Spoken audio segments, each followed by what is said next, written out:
കർത്താവിൻ്റെ വിലയേറിയ നാമത്തിന് മഹത്വം.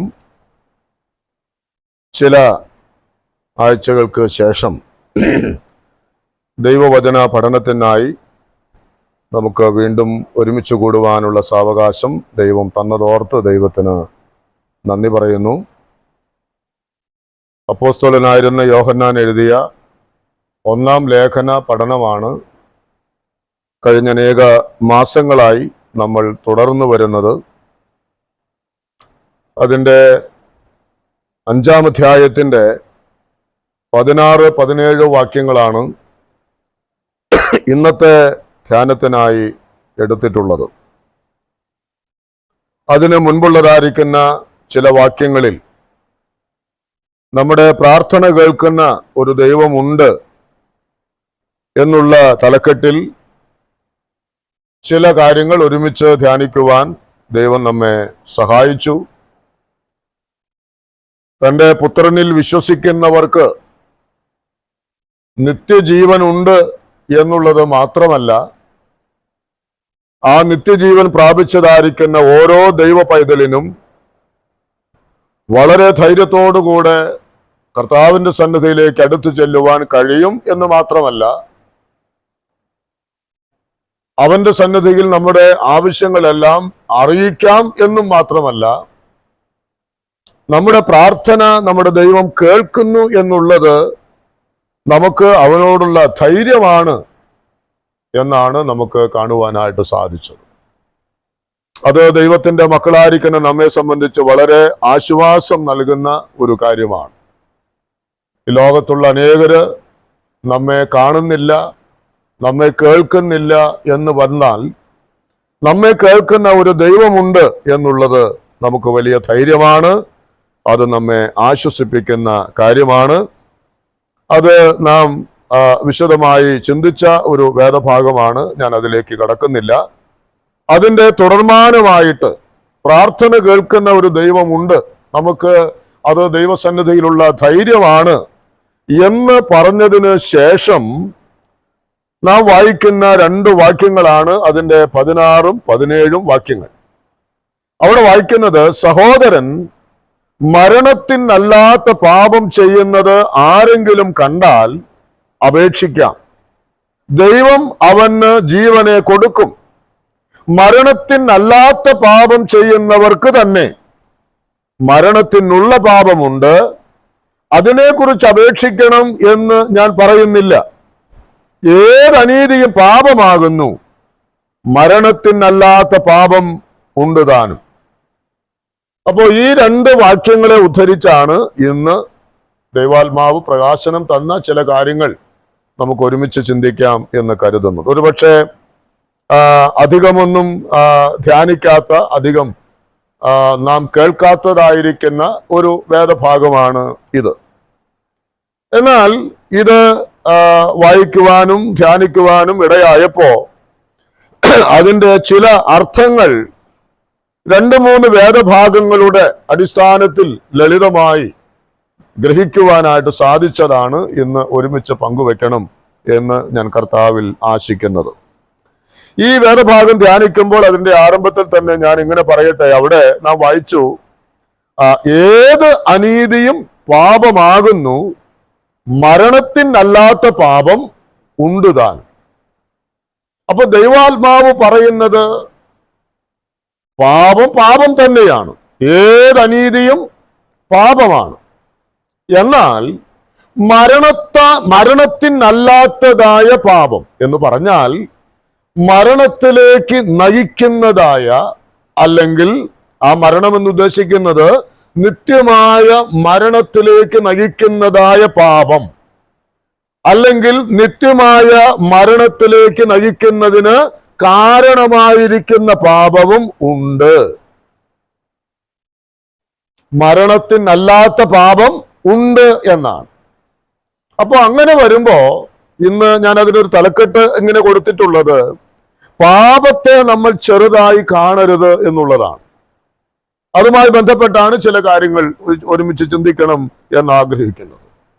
ഇവിടെ നമ്മൾ ആ മരണത്തിനല്ലാത്ത പാപമുണ്ട് എന്ന് പറയുമ്പോൾ ഏതെങ്കിലുമൊക്കെ പാപങ്ങൾ ദൈവത്തിന് ഗൗരവമായി കാണുന്നില്ല, അത് എൻ്റെ ജീവിതത്തിൽ ഉണ്ടായാലും സാരമില്ല, അത് ചെയ്താലും കുഴപ്പമില്ല എന്നുള്ള ഒരു ധ്വനി അല്ലെങ്കിൽ ഒരു ചിന്ത നമ്മുടെ ഹൃദയത്തിലേക്ക് വരുവാൻ സാധ്യതയുണ്ട്. എന്നാൽ ആ ചിന്തയല്ല നമുക്ക് ഈ വേദഭാഗം പഠിക്കുമ്പോൾ ഉണ്ടാകേണ്ടത്. മറിച്ച് ഏത് നിസ്സാരമായിരിക്കുന്ന കാര്യത്തെയും, അല്ലെങ്കിൽ പാപം എന്ന് പറഞ്ഞാൽ ചില നാളുകൾക്ക് മുമ്പ് നമ്മൾ അതിൻ്റെ ഒരു ചെറിയ വ്യാഖ്യാനം കണ്ടതാണ്, സ്വന്തം ഇഷ്ടപ്രകാരം ജീവിക്കേണ്ടതിന് വേണ്ടി ദൈവത്തിന്റെ നിയമം ലംഘിക്കുക, അതാണെന്ത്? പാപം.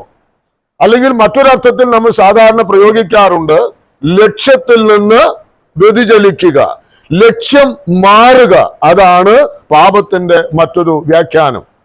അപ്പോ ആ ദൈവികമായ ലക്ഷ്യത്തിൽ നിന്നും, ദൈവം നമ്മെ കുറിച്ച് ആഗ്രഹിക്കുന്നതായ ആ ലക്ഷ്യത്തിൽ നിന്നും നാം മാറുമ്പോൾ അതാണ് എന്ത്? അതാണ് പാപം. എന്നാൽ ആ പാപത്തിൽ തന്നെ നാം വായിച്ചതുപോലെ നിത്യമായ മരണത്തിലേക്ക് നയിക്കുന്ന പാപവുമുണ്ട്, നിത്യമായ മരണത്തിലേക്ക് നയിക്കാത്തതായ പാപവും ഉണ്ട്.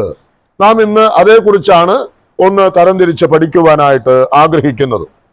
ആ പഠനത്തിലേക്ക് അങ്ങ് കടക്കുന്നതിന് മുൻപ് ഞാൻ ചില കാര്യങ്ങൾ ഒന്ന് ഓർമ്മപ്പെടുത്താം. അതായത്, ഈ ദൈവമക്കളായിരിക്കുന്ന നമ്മോടുള്ള ബന്ധത്തിൽ ദൈവം നമ്മെ ആക്കി വച്ചിരിക്കുന്ന ഒരു സ്ഥാനം എന്ന് പറയുന്നത് പാപം ഇനി നമ്മെ കീഴ്പ്പെടുത്താതെ വണ്ണമുള്ള ഒരവസ്ഥയാണ്. റോമാലേഖനം 6-ാം അധ്യായം നാം ചിന്തിക്കുമ്പോൾ അതാണ് ദൈവാത്മാവ് നമ്മെ പഠിപ്പിക്കുന്ന ഒരു സത്യം. അവനോടുകൂടെ മരിച്ച്, അവനോടുകൂടെ അടക്കപ്പെട്ട്, അവനോടുകൂടെ ജീവന്റെ പുതുക്കത്തിൽ നടക്കേണ്ടതിന് ഉയർത്തെഴുന്നേൽപ്പിച്ച്, ഇനി പാപത്തിന് അടിമപ്പെടാതെ വണ്ണം, ഇനി പാപം നമ്മിൽ കർത്തൃത്വം നടത്താതെ വണ്ണം, ഇനി പാപം നമ്മിൽ അധീനത ഉണ്ടാകാതെ വണ്ണം ഉള്ളതായ ഒരു ജീവന്റെ പുതുക്കത്തിലാണ് ദൈവം നമ്മെ എന്ത് ചെയ്തിട്ടുള്ളത്? ആക്കി വെച്ചിട്ടുള്ളത്. നാം ഈ യോഹന്നാന്റെ ലേഖനം തന്നെ 3-ാം അധ്യായം പഠിച്ചപ്പോൾ ഓർത്തതുപോലെ പാപത്തിൽ തുടരുവാൻ കഴിയാതെ വണ്ണമുള്ളതായ ഒരു സാഹചര്യത്തിലാണ് ദൈവം നമ്മെ ആക്കി വെച്ചിട്ടുള്ളത്. കാരണം അവന്റെ വിത്താണ് നമ്മിൽ ഓരോരുത്തരിലും വസിക്കുന്നത് എന്ന് നാം മനസ്സിലാക്കണം. എന്നാൽ നാം അറിയേണ്ടതായിരിക്കുന്ന കാര്യം, ഇത് ഈ പാപത്തിന് നമ്മുടെ മേൽ കർത്തൃത്വം നടത്തുവാനോ പാപത്തിന് നമ്മുടെ മേൽ വാഴുവാനോ സമ്മതിക്കാതെ വണ്ണം പ്രാർത്ഥനയിൽ ദൈവദാസൻ ഓർമ്മപ്പെടുത്തിയതുപോലെ യൂദാലേഖനത്തിന്റെ 24-ാമത്തെ വാക്യത്തിൽ നമ്മൾ വായിക്കുന്നുണ്ട്, വീഴാതെ വണ്ണം നമ്മെ സൂക്ഷിച്ച് തന്റെ മഹിമാ സന്നിധിയിൽ നമ്മെ കളങ്കമില്ലാത്തവരായി നിർത്തേണ്ടതിന്. അത് പരിശുദ്ധാത്മാവ് ചെയ്യുന്ന ഒരു വലിയ പ്രവൃത്തിയായിട്ടാണ് നാം മനസ്സിലാക്കുന്നത്. അപ്പോൾ ദൈവത്തിന്റെ പരിശുദ്ധാത്മാവ് നമ്മെ പാപം നമ്മിലേക്ക് കടന്നു വരാതെ വണ്ണം, പാപം നമ്മെ കീഴ്പ്പെടുത്താതെ വണ്ണം, പാപം നമ്മിൽ കർത്തൃത്വം നടത്താതെ വണ്ണം എന്ത് ചെയ്യുന്നു? ഒരു കൃപയുടെ ഒരു വലയം. ആ റോമലേഖനം 6-ാം അധ്യായം നമ്മൾ അതിന്റെ വാക്യങ്ങൾ വായിച്ച് ഒടുവിലേക്ക് വരുമ്പോൾ നാം കൃപയ്ക്കത്രേ അധീനർ എന്ന് വായിക്കുന്നുണ്ട്. എന്ന് പറഞ്ഞാൽ ദൈവം തന്റെ കൃപയുടെ ഒരു മതിൽ ഓരോ ദൈവ പൈതലിന്റെ ചുറ്റും ദൈവം തന്നെ വെച്ചിരിക്കുകയാണ്. അതെന്തിനു വേണ്ടിയാണ്? പാപം നമ്മെ അറ്റാക്ക് ചെയ്യാതിരിക്കാൻ, പാപം നമ്മിൽ വാടാതിരിക്കാൻ, പാപം നമ്മെ വീഴ്ത്താതിരിക്കുവാൻ ദൈവം തന്നെ ഒരു വലിയ പ്രൊട്ടക്ഷൻ, ഒരു വലിയ മതിൽ നമുക്ക് ചുറ്റും തീർത്തിട്ടുണ്ട്. പിന്നെ എങ്ങനെ നമുക്ക് പാപം ചെയ്യാൻ കഴിയും? ആ മതിലിനെ തകർത്ത് നമുക്ക് എന്ത് ചെയ്യാൻ പറ്റും? പാപം ചെയ്യാൻ കഴിയും. ദൈവാത്മാവ് നമുക്ക് വെച്ചിരിക്കുന്നതായ ആ അതിർത്തിയെ, ആ പരിമിതിയെ നമുക്ക് എന്ത് ചെയ്യാൻ കഴിയും? അതിനെ ലംഘിക്കുവാൻ കഴിയും. അതാണ് പാപം എന്ന് പറയുന്നത്. ഏതാ പാപം? അതിക്രമം, അല്ലെ, ലംഘനം. അതിനെയാണ് പാപം എന്ന് പറയുന്നത്.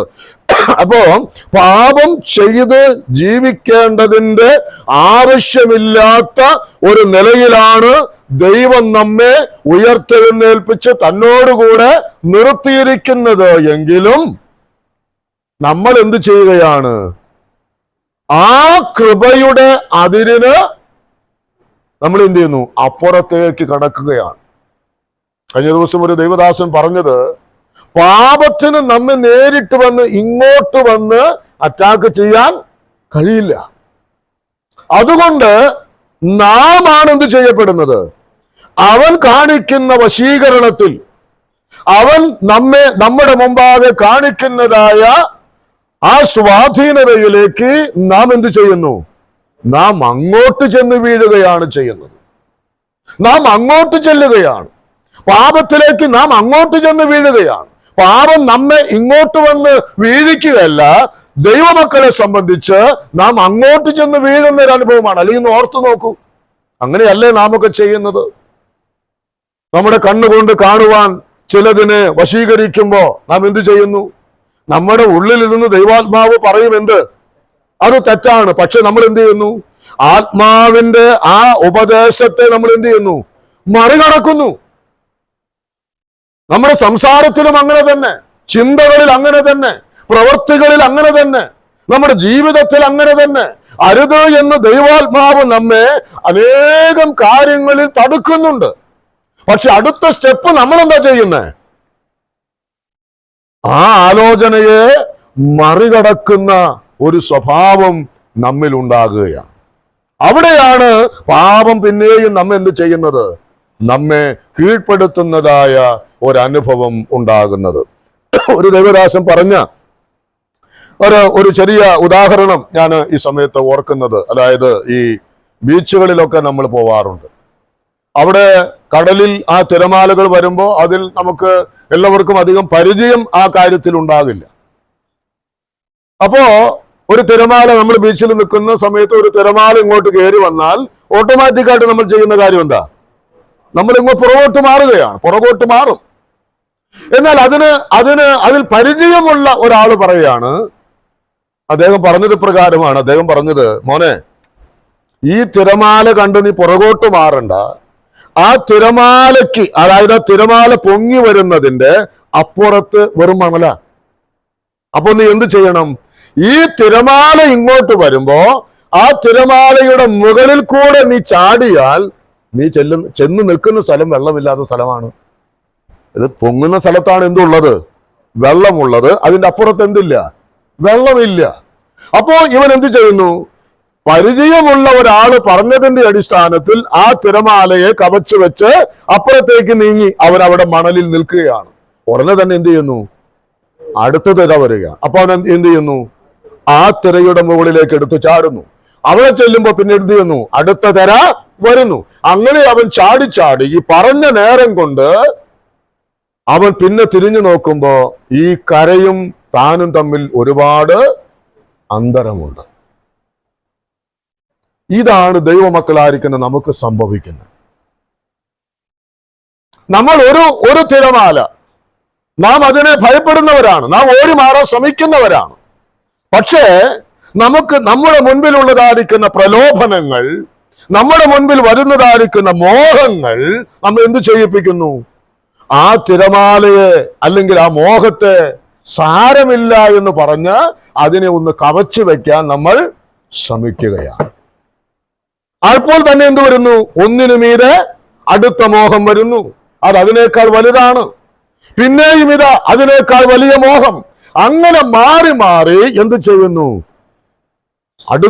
കരയിലേക്ക് അടുക്കുവാൻ കഴിയാതെ വണ്ണമുള്ളതായ ഒരു വലിയ അടിമത്വത്തിലേക്ക് മാറുന്ന ഒരു സാഹചര്യം. ഇതാണ് നമുക്ക് പറ്റുന്ന പരാജയം എന്ന് പറയുന്നത്.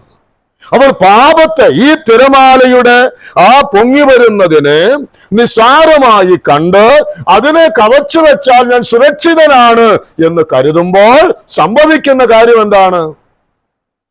അതിനേക്കാൾ മാരകമായിരിക്കുന്ന തിരമാലയ്ക്ക് നമ്മൾ അടിപ്പെട്ടു പോകുന്ന അവസ്ഥയാണ്. അതുകൊണ്ട് ദൈവമക്കളെ, നമ്മൾ പ്രത്യേകം ശ്രദ്ധിക്കുക. ഒരു പാപത്തെയും നമ്മൾ എന്തായി കാണരുത്? നിസ്സാരമായി കാണരുത്, ചെറുതായി കാണരുത്. ഇന്നല്ലെങ്കിൽ നാളെ നാം ഇന്ന് ചെറുതായി കാണുന്ന ഈ പാപങ്ങൾ നമ്മെ എന്തു ചെയ്യും? അത് നാളെ നശിപ്പിക്കും. തിരിച്ചു വരുവാൻ കഴിയാതെ വണ്ണമുള്ള അനുഭവത്തിലേക്ക് അത് മാറ്റും എന്നുള്ളത് നാം മനസ്സിലാക്കണം. അതുകൊണ്ടാണ് ദൈവാത്മാവ് 17-ാമത്തെ വാക്യത്തിൽ പറയുന്നത് ഏത് അനീതിയും എന്താണ്? ഏത് അനീതിയും പാപമാണ്. ഇനി ഞാൻ മുൻപോട്ട് പോകട്ടെ. അവിടെ ആ 16-ാമത്തെ വാക്യത്തിന്റെ ആരംഭത്തിൽ വായിക്കുന്നത്, സഹോദരൻ മരണത്തിനല്ലാത്ത പാപം ചെയ്യുന്നത് ആരെങ്കിലും കണ്ടാൽ അപേക്ഷിക്കാം, ദൈവം അവന് ജീവന് കൊടുക്കും. ഞാൻ പറയട്ടെ, ഈ സഹോദരൻ ഇവിടെ വായിക്കുന്നത് എന്താണ്? സഹോദരൻ. ആരാ ഈ സഹോദരൻ? രക്ഷിക്കപ്പെട്ടവരെ കുറിച്ചാണ് പറയുന്നത്. ചില വാക്യങ്ങൾ ഒരു 2-3 വേദഭാഗത്തു നിന്നാണ് ഞാൻ ഇന്ന് പറയണം എന്ന് ആഗ്രഹിക്കുന്നത്. എല്ലാവരും വളരെ പ്രാർത്ഥനയോടുകൂടെ ആയിരിക്കുക. വളരെ പ്രാധാന്യം അർഹിക്കുന്ന ഒരു കാര്യമാണ്. അപ്പോ ഈ സഹോദരൻ ആരാണ് എന്നുള്ളതും, മരണത്തിലേക്ക് നയിക്കുന്ന പാപം ഏതാണ് എന്നുള്ളതും, മരണത്തിലേക്ക് നയിക്കാത്തതായ പാപം ഏതാണ് എന്നുള്ളതും നമുക്ക് ഒന്ന് ധ്യാനിക്കുവാൻ ദൈവാത്മാവ് നമ്മെ സഹായിക്കട്ടെ. ഈ എബ്രായ ലേഖനം 6-ാം അധ്യായം അതിന്റെ 4-5 വാക്യങ്ങൾ, എബ്രായ ലേഖനം 6-ാം അധ്യായത്തിന്റെ അതിന്റെ ചില വാക്യങ്ങൾ നമുക്ക് ഒന്ന് കേൾക്കാം. 6-ാം അധ്യായത്തിന്റെ 4 മുതലുള്ള വാക്യങ്ങൾ.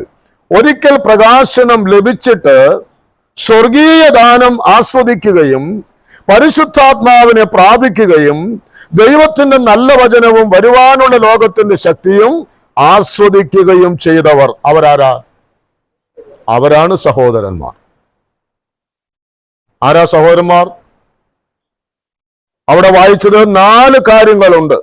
അത് വിശദീകരിക്കാൻ സമയമില്ല, നമുക്കറിയാവുന്ന വേദഭാഗമാണ്. ഒരിക്കൽ പ്രകാശനം ലഭിച്ചവർ എന്ന് പറഞ്ഞാൽ നാം മുൻപേ ഇരുളായിരുന്നു എന്ന് നമുക്കറിയാം. ഇരുളായിരുന്ന നമ്മയാണ് ദൈവം എന്ത് ചെയ്തത്? പ്രകാശത്തിങ്കിലേക്ക് കൊണ്ടുവന്നത്. പിന്നെ നാം വായിക്കുന്നത് പോലെ സ്വർഗീയ ദാനം ആസ്വദിച്ചവരാണ്. എന്താ സ്വർഗീയ ദാനം? സ്വർഗത്തിൽ നിന്ന് ദൈവം ഇങ്ങോട്ട് അയച്ചു തന്ന ദാനം നമ്മുടെ കർത്താവായ യേശുക്രിസ്തുവാണ്. ആ യേശുക്രിസ്തുവിനെ നമ്മൾ എന്തു ചെയ്തു? നമ്മൾ രുചിച്ചറിഞ്ഞവരാണ്. അവരാണ് സഹോദരന്മാർ. പിന്നീട് നാം വായിക്കുന്നത് പരിശുദ്ധാത്മാവിനെ, അല്ലെ? അവിടെ വായിക്കുന്നത് പരിശുദ്ധാത്മാവിനെ പ്രാപിച്ചവരാണ്. ദൈവാത്മാവിനാൽ നിറയപ്പെട്ടവരും നിയന്ത്രിക്കപ്പെട്ടവരുമായിരിക്കുന്നു. അവരാണ് സഹോദരന്മാർ. പിന്നെ ദൈവത്തിന്റെ നല്ല വചനവും ആസ്വദിച്ചവർ, വരുവാനുള്ള ലോകത്തിന്റെ ശക്തി ആസ്വദിച്ചവർ. അപ്പോ പ്രിയമുള്ളവരെ, അവരാണ് ആര്? സഹോദരന്മാർ എന്ന് പറയുന്നത്. അത് അവിടെ നിൽക്കട്ടെ. ഇനി നമ്മൾ 10-ാം അധ്യായത്തിന്റെ 26-ാമത്തെ വാക്യത്തിൽ, 26-ാം വാക്യം, 10-ാം അധ്യായം 26-ാമത്തെ വാക്യത്തിൽ വായിക്കുന്നു, സത്യത്തിന്റെ പരിജ്ഞാനം ലഭിച്ചവരാണ് ആര്? സഹോദരന്മാർ. സത്യത്തിന്റെ പരിജ്ഞാനം. ആരാ സത്യം? നമ്മുടെ കർത്താവാണ്. അവനെ കുറിച്ചുള്ള പരിജ്ഞാനം കിട്ടിയെന്ന് പറഞ്ഞാൽ അവന് ജീവിതത്തിൽ അനുഭവിച്ചറിഞ്ഞവരാണ്. അവരാണ് സഹോദരന്മാർ എന്ന് പറയുന്നത്.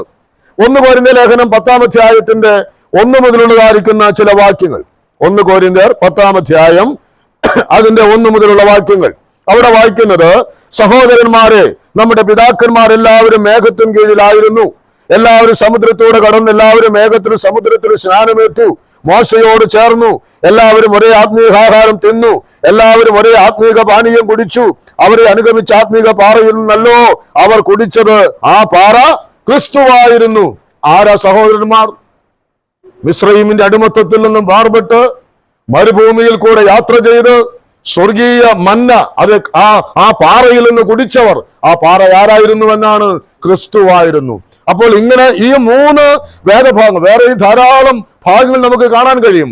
ഈ 3 ഭാഗങ്ങളെ ഉദ്ധരിച്ചുകൊണ്ട് നമുക്ക് പറയുവാനായിട്ട് കഴിയുന്ന കാര്യം ആരാണ്? രക്ഷിക്കപ്പെട്ടതായിരിക്കുന്ന ദൈവത്തിന്റെ മക്കളാണ് ആര്? സഹോദരന്മാർ എന്ന് പറയുന്നതായ ആ കൂട്ടം.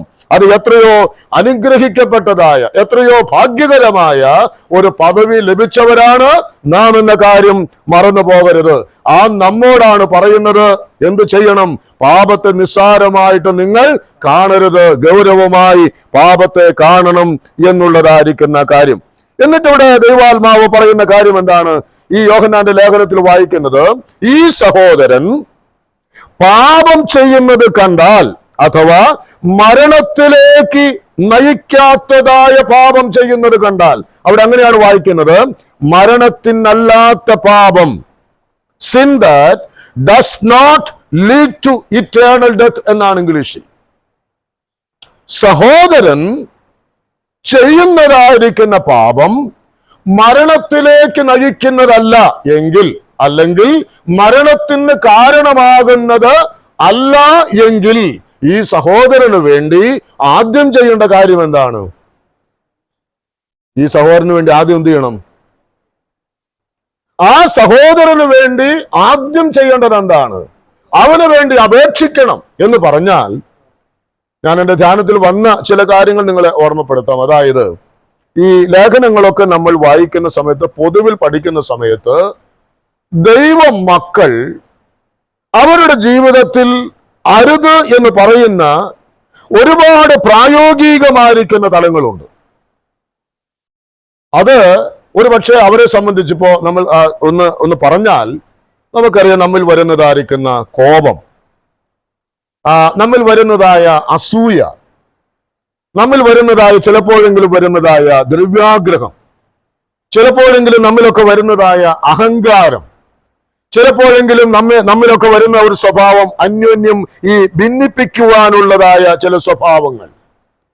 അതുപോലെ നമ്മുടെയൊക്കെ വീടുകളിൽ അന്യോന്യം ഉണ്ടാകുന്നതായ ചെറിയ വഴക്കുകൾ, ഭാര്യ ഭർത്തൃബന്ധത്തിൽ, മാതാപിതാക്കളും മക്കളും തമ്മിലുള്ള ബന്ധത്തിൽ ഒക്കെ എന്നുണ്ടാകാം. അന്യോന്യമുള്ളതായിരിക്കുന്ന പോരായ്മകൾ, കുറവുകൾ ഉണ്ടാകാം. എന്നാൽ അതിനെ നമ്മൾ എന്ത് ചെയ്യരുത്? നിസ്സാരമായി അതിനെ കാണേണ്ട കാര്യമില്ല. എന്നാൽ അങ്ങനെയുള്ളതായിരിക്കുന്ന സ്വഭാവങ്ങൾ ഒരു വ്യക്തിയിൽ, നമ്മുടെ സഹോദരനിലോ സഹോദരിയിലോ ഒരു യുവാവിലോ ഒരു യുവതിയിലോ നമ്മുടെ കുടുംബാംഗങ്ങളിലോ നമ്മൾ കണ്ടാൽ എന്തു ചെയ്യണം? എന്തു ചെയ്യണം? അവർക്ക് വേണ്ടി നമ്മൾ അപേക്ഷിക്കണം.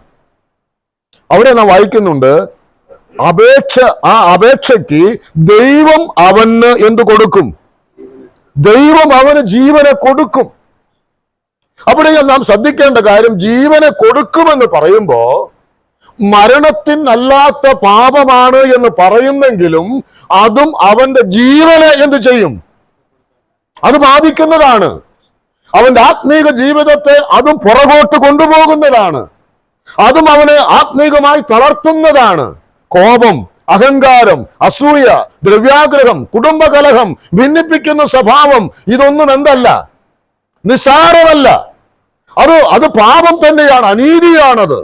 എന്നാൽ ഓർക്കുക, അത് കാണുമ്പോ അത് നമ്മുടെ ജീവിതത്തെ, ആത്മീക ജീവിതത്തെ ബാധിക്കുമെന്നുള്ള കാര്യമായത് കൊണ്ട് അതിനു വേണ്ടി നമ്മൾ എന്ത് ചെയ്യണം? ദൈവസന്നിധിയിൽ സഹോദരന്മാർക്ക് വേണ്ടി നമ്മൾ പ്രാർത്ഥിക്കണം. അത് നമ്മുടെ ഒരു വലിയ കടപ്പാടാണ്. നാം ഈ യാക്കോബിന്റെ ലേഖനത്തിലേക്ക് ഒന്ന് വരാം. യാക്കോബിന്റെ ലേഖനം 5-ാം അധ്യായത്തിന്റെ ഒടുവിലത്തെ വാക്യം ഒന്ന് വായിക്കാമോ? യാക്കോബിന്റെ ലേഖനം 5-ാം അധ്യായത്തിന്റെ 19-20 വാക്യങ്ങൾ.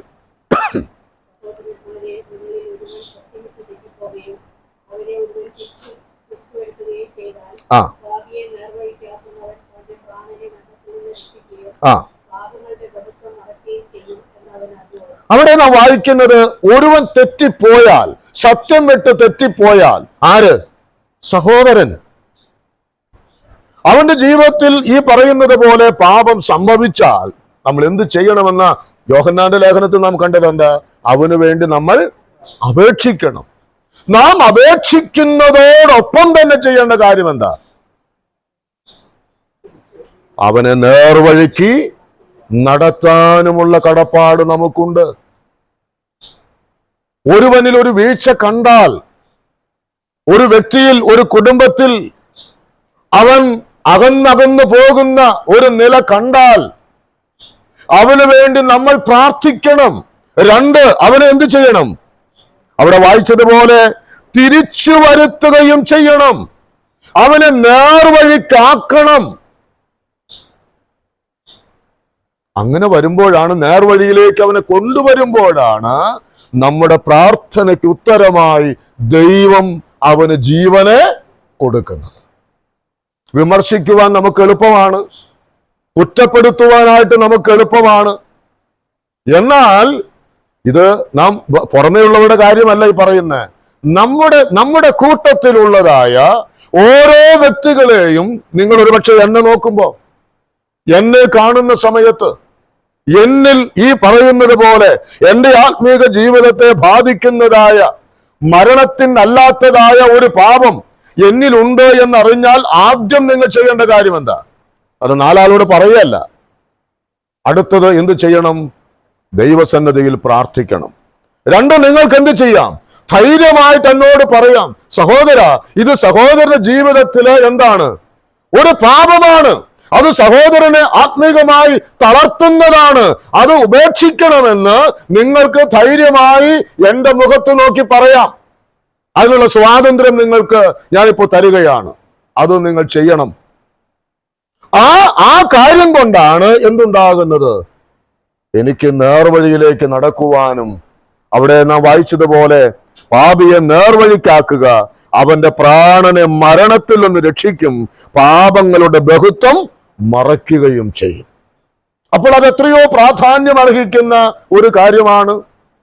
നാം അന്യോന്യം ചെയ്യേണ്ട കാര്യം ഇതാണ്. പ്രിയപ്പെട്ടവരെ, ഇത് നമ്മുടെ ജീവിതത്തിൽ നാം ഒന്ന് പ്രാക്ടീസ് ചെയ്യേണ്ട ഒരു കാര്യമാണ്.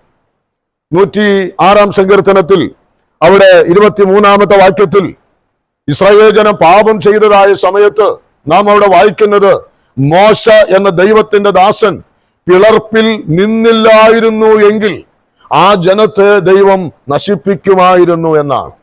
എന്താ അതിന്റെ അർത്ഥം? അവിടെ ആ ജനം ദൈവത്തിന് വിരോധമായി പാപം ചെയ്യുന്നത് കണ്ട മോശ എന്ത് ചെയ്തു? ദൈവസന്നിധിയിൽ കിടന്ന് കരഞ്ഞു, നീ നശിപ്പിക്കരുത്. ദൈവം പറഞ്ഞു, എന്നെ അങ്ങോട്ട് വിട്, ഞാൻ അവരെ നശിപ്പിക്കട്ടെ. മോശ പറഞ്ഞു, അരുത്, അത് പാടില്ല, നിന്റെ കോപം നീ ശമിപ്പിക്കണം. ദൈവം തന്റെ കോപം എന്ത് ചെയ്തു? ശമിപ്പിച്ചു. ആ ജനത്തെ നശിപ്പിക്കുമെന്ന് പറഞ്ഞ് ദൈവം അതിൽ നിന്ന് പിന്മാറി. ഇതാണ് ദൈവമക്കളെ, നാം നമ്മുടെ സഹോദര വർഗത്തിന് വേണ്ടി അവരുടെ ജീവിതത്തിൽ പാപങ്ങൾ സംഭവിക്കുമ്പോ, അനുസരണക്കേടുകൾ കാണുമ്പോ, അവർ ദൈവസഭയെ, ദൈവദാസന്മാരെ, ദൈവവചനത്തെ നിന്ദിക്കുകയോ അവർ ആ നിലയിൽ അവഗണിക്കുകയോ ചെയ്യുന്നത് കാണുമ്പോൾ നമുക്ക് ചെയ്യാൻ പറ്റുന്ന ഏറ്റവും പ്രധാനപ്പെട്ട കാര്യം എന്നുള്ളത് ദൈവസന്നിധിയിൽ അവർക്ക് വേണ്ടി പ്രാർത്ഥിക്കുക. അങ്ങനെ പ്രാർത്ഥിക്കുമ്പോ ദൈവത്തിന്റെ ആത്മാവ് അവരിൽ ഇടപെടുവാനും അവരിൽ എന്തു വരുത്തും? അവരത് രൂപാന്തരത്തിന് കാരണമായിട്ട് തീരുകയും ചെയ്യും എന്നുള്ളത് നാം മനസ്സിലാക്കേണ്ട കാര്യമാണ്. സഹോദരൻ പാപം ചെയ്താലും പാപം എന്താ? പാപം തന്നെയാണ്. അതുകൊണ്ട് നമ്മുടെ ജീവിതത്തിൽ നാം പാപത്തിന് നമ്മെ വിധേയരാക്കാതെ, മരണത്തിനല്ലാത്ത പാപമുണ്ട്, ഇനി ഞാൻ ഈ പാപമൊക്കെ ചെയ്താലും ഞാൻ നരകത്തിലേക്കൊന്നും പോകില്ലല്ലോ, നിത്യമായ നാശത്തിലേക്ക് ഞാൻ പോകില്ലല്ലോ എന്നുള്ളതായിരിക്കുന്ന ലാഘവത്തോടു കൂടെ നമ്മൾ നമ്മുടെ കണ്ണുകളെ, നമ്മുടെ അധരത്തെ, നമ്മുടെ ഹൃദയത്തെ, നമ്മുടെ ശരീരാവയവങ്ങളെ നമ്മുടെ പാപത്തിന് നമ്മൾ എന്ത് ചെയ്യരുത്? സമർപ്പിക്കരുത്. ദൈവകൽപ്പനകളെ ലംഘിച്ചുകൊണ്ട് ഒരു ജീവിതം എനിക്ക് വേണ്ട എന്ന് നമ്മൾ തീരുമാനിക്കുന്നിടത്ത് മാത്രമേ നമുക്ക് വിജയിക്കുവാൻ കഴിയുകയുള്ളൂ. അല്ലെങ്കിൽ നാം പരാജയപ്പെടും. അതുകൊണ്ട് പ്രിയപ്പെട്ടവരെ, നാം ഇവിടെ വായിച്ചതുപോലെ സഹോദരൻ എന്ന് പറയുന്ന ആ വ്യക്തി മരണത്തിനല്ലാത്ത പാപം ചെയ്യുന്നത് കണ്ടാൽ അവന് വേണ്ടി അപേക്ഷിക്കാം. ദൈവം അവൻ എന്തു കൊടുക്കും? ജീവനെ കൊടുക്കും. ഈ കഴിഞ്ഞ നാളുകളിൽ ആഴകത്ത് താമസിച്ചുകൊണ്ടിരുന്ന ഒരു കുടുംബം ഉണ്ടായിരുന്നു. വളരെ നാളുകൾ അദ്ദേഹത്തിന്റെ അടുക്കൽ ഇങ്ങനെ കൂടെ ചെന്ന് ഈ ദൈവത്തിന്റെ വചനം പറയും, ഉപദേശിക്കും, ശാസിക്കും, പ്രാർത്ഥിക്കും. എത്രയോ കൊല്ലം അങ്ങനെ നടന്നു. താൻ രക്ഷിക്കപ്പെട്ടു വന്ന ഒരു വ്യക്തിയാണ്. എന്നാൽ ഒരു ക്രമത്തിലേക്ക് അങ്ങ് പ്രതീക്ഷിച്ചതുപോലെ വരാതിരുന്ന ഒരു കുടുംബം. എന്നാൽ ഈ അടുത്ത കാലത്ത് ആ കുടുംബത്തെ കണ്ടപ്പോ ഇന്ന് താൻ അറിയപ്പെടുന്ന ഒരു ദൈവദാസനാണ്. തൻ്റെ മകളും കുടുംബവും ഇന്ന് കർത്താവിന്റെ വേലയിലാണ്. വളരെ സാക്ഷ്യമുള്ള ഒരു കുടുംബമായി ആ കുടുംബം ഇന്ന് ജീവിക്കുകയാണ്. അപ്പോ ആ കുടുംബത്തെ ഈ അടുത്ത കാലത്ത് കണ്ടപ്പോൾ എൻ്റെ ഹൃദയം വല്ലാതെ നിറഞ്ഞു. ഞാൻ ഓർത്തു, കർത്താവെ, വളരെ വളരെ ആ കുടുംബത്തിന് വേണ്ടി, ഞാൻ മാത്രമല്ല, അനേക സഹോദരങ്ങൾ വളരെ ആ കുടുംബത്തിന് വേണ്ടി എന്ത് ചെയ്തു? പ്രാർത്ഥിച്ചു, പ്രയത്നിച്ചു, ഒരുപാട് അവരെ ശാസിച്ചു, ഒരുപാട് കാര്യങ്ങൾ അവർക്ക് വേണ്ടി ചെയ്തു. എന്നാൽ നീണ്ട വർഷങ്ങൾ കഴിഞ്ഞപ്പോഴാണ് ആ കുടുംബം ഇന്ന് ആത്മീക നിലവാരത്തിന്റെ നല്ല ശ്രേണിയിൽ നിൽക്കുന്നത്. ഒരുപക്ഷെ അന്ന് കൂടെ കൂടെ പോയില്ലായിരുന്നെങ്കിൽ, അവരെ ഓർത്ത് പ്രാർത്ഥിച്ചില്ലായിരുന്നെങ്കിൽ, ഇവരെ ഇനി ഏത് വഴിക്കെങ്കിലും പോകട്ടെ എന്ന് പറഞ്ഞ് തള്ളിക്കളഞ്ഞിരുന്നെങ്കിൽ ഒരുപക്ഷെ ആ പോക്കങ്ങ് പോകുമായിരുന്നു. അപ്പോൾ പ്രിയമുള്ളവരെ, നാം നമ്മുടെ ജീവിതത്തിൽ കരുതിക്കൊള്ളേണ്ടതായ കാര്യം, നാം ആരും ദൈവസന്നിധിയിൽ തികഞ്ഞവരല്ല. നമ്മിലൊക്കെ അന്യോന്യം കുറവുകളുണ്ട്. അതുകൊണ്ട് ദൈവസന്നിധിയിൽ നമ്മെ ഓരോരുത്തരെയും വഹിച്ച് നമ്മൾ പ്രാർത്ഥിക്കുമ്പോൾ, എന്നിൽ ഒരു പാപം കണ്ടാൽ, എന്നിൽ ഒരു വീഴ്ച നിങ്ങൾ കണ്ടാൽ, അത് നിങ്ങൾ ആദ്യം ചെയ്യേണ്ടത് കർത്താവിനോട് പറയണം. ഒരു മടിയും നിങ്ങൾ വിചാരിക്കരുത്. ഒരുപക്ഷെ സംശയമായിരിക്കാം, സാരമില്ല, അത് കർത്താവിനോട് പറയുക. കർത്താവേ, സഹോദരനിൽ ഇങ്ങനെ ഒരു പാപമുള്ളതായിട്ട് തോന്നുന്നു, ഉള്ളതാണോ എനിക്ക് അറിഞ്ഞുകൂടാ, എങ്കിലും കർത്താവെ, അതുണ്ടെങ്കിൽ അതിനെ പരിഹരിക്കാനുള്ള കൃപ കൊടുക്കണമേ എന്ന് പ്രാർത്ഥിക്കണം. അങ്ങനെ നാം ചെയ്താൽ ദൈവം വൻകാര്യങ്ങളെ ചെയ്യും. ആട്ടെ, ഇനി നാം മരണത്തിനുള്ള പാപം, അതായത് sin that leads to eternal death, നിത്യമായ നാശത്തിലേക്ക്, മരണത്തിലേക്ക് നയിക്കുന്നതായ പാപം ഏതാണ്? എബ്രായ ലേഖനം 6-ാം അധ്യായത്തിലേക്ക് തന്നെ നമുക്ക് തിരിച്ചു വരാം. 6-ാം അധ്യായത്തിന്റെ 5-ാമത്തെ വാക്യത്തിന്റെ ഒടുവിലത്തെ ഭാഗം നാം ഇങ്ങനെയാണ് വായിക്കുന്നത്. എന്താണ്?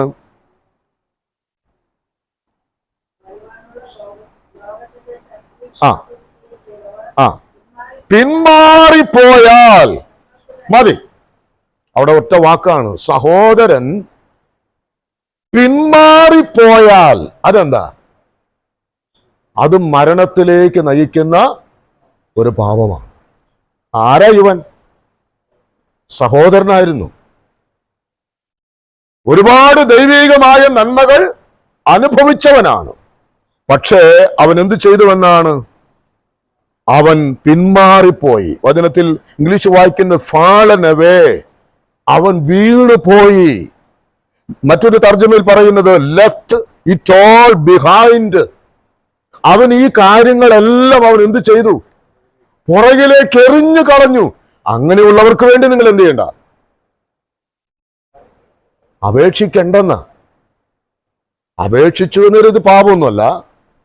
പക്ഷേ ഇത്രമാത്രം ആത്മീകമായിരിക്കുന്ന ഈ അനുഭവങ്ങൾ ഒരു വ്യക്തി പ്രാപിച്ചതിന് ശേഷം ഇതിനെ എല്ലാറ്റിനെയും അവന്റെ പുറകിലേക്ക് എറിഞ്ഞു കളഞ്ഞിട്ട്, നേരത്തെ നമ്മൾ ചിന്തിച്ചതുപോലെ തിരമാലകൾക്ക് മീതെ ചാടി ചാടി അവൻ പോയാൽ പിന്നെ അവനെ രക്ഷിക്കുവാൻ ആർക്ക് കഴിയില്ല? ദൈവത്തിന് പോലും കഴിയില്ല. കാരണം അവൻ ആ സ്റ്റേജിലേക്ക് ആകപ്പെട്ടു, അവൻ അകപ്പെട്ടു പോയിരിക്കുകയാണ്. അവിടെ നമ്മൾ വായിക്കുന്നത് അവനെ വീണ്ടും, അല്ലെ? അവിടെ വായിക്കുന്നത് അവനെ വീണ്ടും കൊണ്ടുവരുവാൻ അസാധ്യമെന്നാണ്. കാരണം അവിടെ പറഞ്ഞിരിക്കുന്നത് തങ്ങൾക്ക് തന്നെ ദൈവപുത്രനെ വീണ്ടും ക്രൂശിക്കുന്നവരും അവന് ലോകാപവാദം വരുത്തുന്നവരുമാകുന്നു. അപ്പൊ സഹോദരൻ എന്ന് പറയുന്ന ഒരു വ്യക്തി മനഃപൂർവമായി പാപം ചെയ്ത് ദൈവത്തിൽ നിന്നും അനുഭവിച്ചതായ നന്മകളെ മുഴുവനും അവൻ പുറകിലേക്ക് എറിഞ്ഞു കളയുമ്പോ സംഭവിക്കുന്ന കാര്യം എന്താണ്? അവൻ ദൈവപുത്രനെ വീണ്ടും ആണിയടിക്കുന്നവൻ ആകുകയാണ്. അവൻ ദൈവപുത്രനെ പരസ്യമായി പിന്നെയും അവൻ ക്രൂശിക്കുന്നവനായിട്ട് മാറുകയാണ്. പോരാ, അവന് ലോകാപവാദം വരുത്തുന്നവൻ. ലോകത്തിന്റെ മുമ്പിൽ ദൈവപുത്രനെ പുച്ഛിക്കുകയാണവൻ. അതെന്താണ് നാം ഇവിടെ താഴെ വായിക്കുന്നത്? ലോകാപവാദം വരുത്തുന്നവരും ആകെ കൊണ്ട് അവരെ പിന്നെയും മാനസാന്തരത്തിലേക്ക് വരുത്തുവാൻ കഴിവുള്ളതല്ല. 8-ാം വാക്യത്തിന്റെ ഒടുവിൽ വായിക്കുന്നത് ചുട്ടുകളക അത്രേ അതിന്റെ ഒരു ചെറിയ ഉദാഹരണം പറഞ്ഞിട്ടാണ്. അത് ഞാൻ വായിക്കുന്നില്ല. ആ ഉദാഹരണം പറഞ്ഞിട്ട് ദൈവാത്മാവ് പറയുകയാണ് ചുട്ടുകളക. അപ്പോൾ അവന്റെ പാപം ഏതിലേക്കാ? അവൻ ചെയ്ത പാപം മരണത്തിനുള്ള പാപമാണ്. എന്താ അവൻ ചെയ്ത പാപം? ദൈവപുത്രനെ അവനെ വീണ്ടും ക്രൂശിക്കുന്നവനാക്കി മാറ്റി. ദൈവപുത്രനെ ലോകാപവാദം വരുത്തുന്നതിന് അവൻ കാരണക്കാരനായി ജാതികളുടെ മധ്യത്തിൽ ദൈവപുത്രനെ അപമാനിച്ചു. ഏതിലൂടെ? അവൻ അനുഭവിച്ച ആത്മീക നന്മകളെ പുറകിലേക്ക് അവൻ എറിഞ്ഞു കളഞ്ഞു. അതിനെ വിലമതിക്കാതെ. എറിഞ്ഞു കളയുന്നത് എന്തിനാ? ചവിട്ടിക്കളയുന്നത് എന്തിന്? വിലമതിക്കാത്തതിന്. അപ്പോൾ അവൻ അനുഭവിച്ച ആത്മീക നന്മകളെ അവമതിപ്പോടുകൂടെ കണ്ടപ്പോൾ ദൈവം പറയുകയാണ് ചുട്ടുകളക അത്രേ അതിന്റെ അവസാനം. ഇനി 10-ാം അധ്യായത്തിലേക്ക് ഒന്ന് വരാം. 10-ാം അധ്യായത്തിലേക്ക് വരുമ്പോ അതിന്റെ 26-ാമത്തെ വാക്യത്തിൽ നമ്മൾ വായിക്കുന്നത്, 10-ാം അധ്യായത്തിന് 26-ൽ നാം മനഃപൂർവം പാപം ചെയ്താൽ മതി. അവിടെ എന്നിട്ട് മനഃപൂർവം പാപം ചെയ്താൽ അവൻ ചെയ്ത പാപം എന്താണ്? ആ ചെയ്യുന്ന മനഃപൂർവമായി അവൻ ചെയ്ത പാപം ഏതാണ് എന്ന് 29-ാമത്തെ വാക്യമുണ്ട്. ഒന്ന് വായിച്ചേ.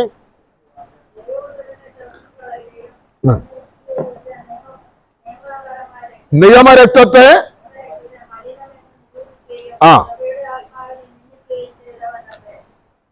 എത്ര കഠിനമേറിയ ശിക്ഷയ്ക്ക് പാത്രമാകുമെന്ന് വിചാരിപ്പിൻ. അവൻ ചെയ്ത മനഃപൂർവമായി ചെയ്ത പാപം ഏതാ? അവൻ വ്യഭിചാരം ചെയ്തുവെന്നോ മോഷണം ചെയ്തുവെന്നോ ഒരു കൊലപാതകം നടത്തിയെന്നോ അല്ല. അപ്പോൾ മരണത്തിലേക്ക് നയിക്കുന്നതായ പാപം എന്ന് പറയുന്നത് നാം ഈ പുറമേ കാണുന്ന കുറെ കാര്യങ്ങളല്ല. അതിനേക്കാൾ ഉപരിയായിട്ട് ഒരു കൊലപാതകനും മടങ്ങി വരാൻ കഴിയും, ഒരു വ്യഭിചാരകനും മടങ്ങി വരാൻ കഴിയും. എന്നാൽ മടങ്ങി വരാൻ കഴിയില്ല, അവനെ പുതുക്കത്തിലേക്ക് വരുത്തുവാൻ കഴിയുകയില്ല, അവന് മാനസാന്തരത്തിലേക്ക് വരുത്തുവാൻ കഴിയുകയില്ല എന്ന് പറഞ്ഞ മനഃപൂർവമായി അവൻ ചെയ്യുന്ന പാപം എന്ന് പറയുന്നത് എന്താണ്? ദൈവപുത്രനെ ചവിട്ടിക്കളയുന്നു. നേരത്തെ നമ്മൾ കണ്ടു, ചവിട്ടിക്കളയും. ദൈവപുത്രനെ അങ്ങ് ചവിട്ടുക എന്ന് പറഞ്ഞാൽ എന്താണ് അതിന്റെ അർത്ഥം?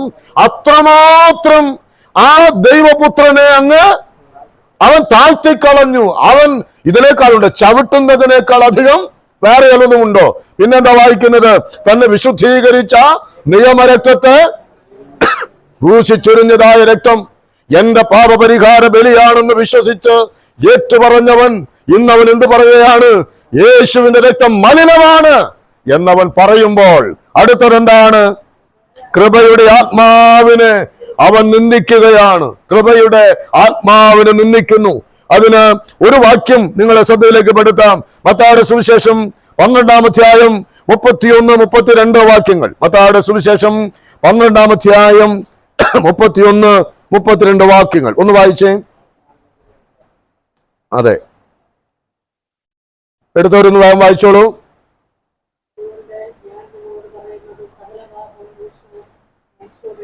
സകല പാപവും ദൂഷണവും ഞാൻ ക്ഷമിക്കും, എന്നാൽ ആത്മാവിന്റെ നേരെയുള്ള ദൂഷണം. അടുത്ത വാക്യത്തിലും പറയുന്നത് എന്താണ്? ക്ഷമിക്കും. പരിശുദ്ധാത്മാവിന് നേരെ പറഞ്ഞാലോ അവനോട് ക്ഷമിക്കില്ല. അപ്പോൾ കൃപയുടെ ആത്മാവിനെ എന്ത് ചെയ്യരുത്? കൃപയുടെ ആത്മാവിനെ നിന്ദിക്കരുത്. എന്താ അതിന്റെ അർത്ഥം? ദൈവാത്മാവിനെ അനുസരിക്കണം, ദൈവാത്മാവിനെ ദുഃഖിപ്പിക്കരുത്, കൃപയുടെ ആത്മാവിനെ നിന്ദിക്കരുത്. അവന് ഈ ലോകത്തിലും ദൈവം ക്ഷമിക്കില്ല, അവിടെയും ക്ഷമിക്കില്ല എന്ന് പറഞ്ഞാൽ അവന്റെ സ്ഥാനം എവിടെയാ? അവന്റെ സ്ഥാനം നരകമാണ്. അപ്പോൾ മരണത്തിലേക്ക് അവന് നയിക്കുന്ന, അല്ലെങ്കിൽ അവൻ മനഃപൂർവമായി ചെയ്ത പാപം ഏത് പാപം? മനഃപൂർവം അല്ലാതെ അറിയാതെ ചെയ്യുന്ന പാപം ഏതാ? വല്ല പാപമുണ്ടോ? അറിയാതെ ചെയ്യുന്ന വല്ല പാപം ഉണ്ടോ? ഉണ്ടോ? ഒരു പാപമില്ല. എല്ലാം അറിഞ്ഞുകൊണ്ട് തന്നെയാണ്. മനഃപൂർവമായിട്ടല്ല പാപം ചെയ്യുന്നത്. പക്ഷെ മനഃപൂർവമായി ചെയ്യുന്ന പാപങ്ങളിലും മരണത്തിലേക്ക് നയിക്കുന്ന പാപമുണ്ട്. ആ പാപത്തെക്കുറിച്ച് ഇപ്പോൾ നാം കണ്ടത് ഈ രണ്ട് വേദഭാഗങ്ങളിൽ. ഇനി കൊരിന്ത്യർ ലേഖനം 10-ാം അധ്യായത്തിൽ എന്താ വായിക്കുന്നത്? ഞാനത് മത്തായി സുവിശേഷം 12:31-32. ഇനി 1 കൊരിന്ത്യർ 10-ാം അധ്യായത്തിൽ ആരാണ് സഹോദരന്മാർ എന്ന് നമ്മൾ കണ്ടു. എന്നിട്ട് അവിടെ താഴെ വായിക്കുന്നത് എന്താ? അവരിൽ മിക്ക പേരിലും ദൈവം പ്രസാദിച്ചില്ലെന്ന് മാത്രമാണോ? അവരെ മരുഭൂമിയിൽ അവരെ അങ്ങ് അവിടെ ആ വാക്യത്തിൽ പറഞ്ഞിരിക്കുന്നത് ഓവർത്രോൺ എന്നാണ്. ഓവർത്രോൺ എന്ന് പറഞ്ഞ എന്താ അർത്ഥം? ഇനി അങ്ങ് എറിഞ്ഞു കളഞ്ഞു എന്ന് പറഞ്ഞ ഇനി അതിനെ എന്ത് ചെയ്യുന്നില്ല, ശ്രദ്ധിക്കുന്ന പോലുമില്ല. അവരെ മരുഭൂമിയിൽ തള്ളിയിട്ട് കളഞ്ഞു. എന്താ കാരണം? അവിടെ ചില കാരണങ്ങൾ താഴെ വായിക്കുന്നുണ്ട്. അവരുടെ ദുർമോഹം, അവരുടെ വിഗ്രഹാരാധന, അവരുടെ ആഭിചാരം, പരസംഗം, അവരുടെ പിറുപിറുപ്പ്, ദൈവത്തോടുള്ള അവരുടെ പരീക്ഷ, ഇതെല്ലാം കൊണ്ടും അവർക്ക് എന്ത് സംഭവിച്ചു?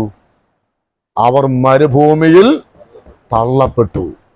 മരണത്തിലേക്ക് നയിക്കുന്ന പാപമായിരുന്നു അവരുടെ ജീവിതത്തിൽ ഉണ്ടായിരുന്നത്. അപ്പോൾ നാം വളരെ ഗൗരവത്തോടെ കാണുക. പാപത്തെ നിസ്സാരമായി കാണുവാൻ നമുക്കൊരിക്കലും ഇടയാകരുത്.